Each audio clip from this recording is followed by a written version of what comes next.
And this is a Turnigy smart charger. It's a 200 watt smart charger, and the model number is UP610.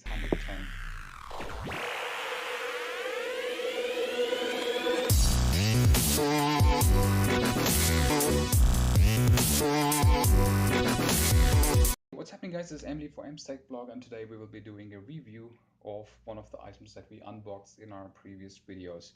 And this is a Turnigy smart charger. It's a 200 watt smart charger, and the model number is UP610.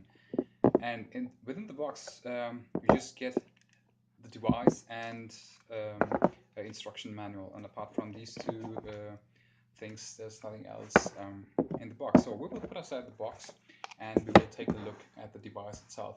So the first thing that you would have to notice is that you don't get any connectors with the charger. The only thing that you receive in your box is the charger itself and nothing else. So the basic idea behind this charger is that you have input. As you can see, this is a XT60 input, which means that you can theoretically use a lithium battery as an input source, and you can charge another battery of any type. So that's the idea behind the XT60 input cable. And we also have a PC link, which is used for firmware updates, and I haven't really checked if there's already a new firmware available, which will be a task for later. And the other side, we have a XT60 output board where you can connect your batteries directly.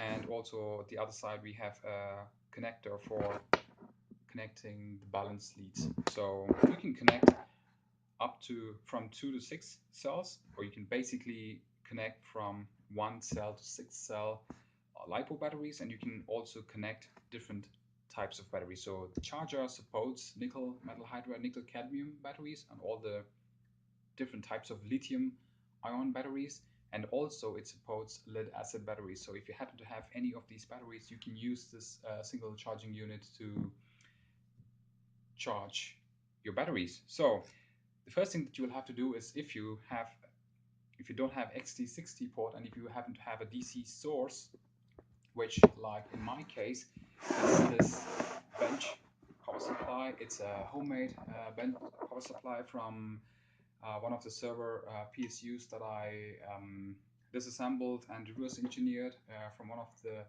previous videos. If you would like to know more details about this power supply and hacking this power supply to use it as a bench power supply, you can look at one of my previous videos. To use this charger, in this case, I built myself a connector which looks like this. So I've used a female version of the XT60 connectors, and I connected it to the banana plugs. So I can use my DC power supply as the input source to power on my Turnigy charger. So let's quickly turn it on. I'm really sorry if the power supply is too loud. Okay, so we have the power supply turned on, and I will connect my leads into the charger. And as soon as I turn it on, you see you're greeted by the Turnigy brand logo, and then you are directly into the charging menu. And as you can see, you have the voltage reading, the current reading, the total amount of the capacity of the battery, or more in terms of how much the charger, or how much the battery is currently charged, and this is the time. And you can also see individual cell voltages, and if you scroll down, you can use the wheel to scroll down, and if you scroll down, you can also see that it shows the input voltage source, and you also shows the temperature of the unit itself. So to charge any batteries, you have to connect the main port of the battery to the output port, and as soon as you connect them, you can see the charger shows the total voltage across the battery. And as soon as you connect your balance charging port, it shows the individual cell voltages. One thing that you have to remember is if you look at the labeling here on the charger, it says from minus to plus, and it says to 6 volts. The first time I looked at this, I was confused if I was supposed to connect my charger to this end of the connector or to the other end of the connector. So you can plug it in.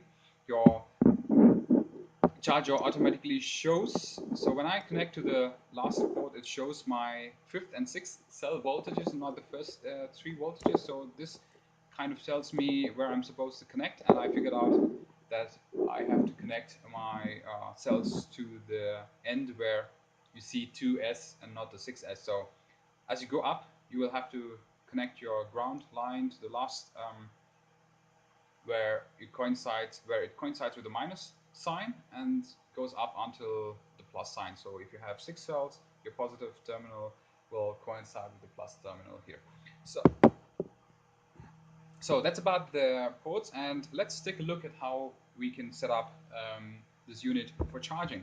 So first let me go to the charging option, and I try to set up my battery.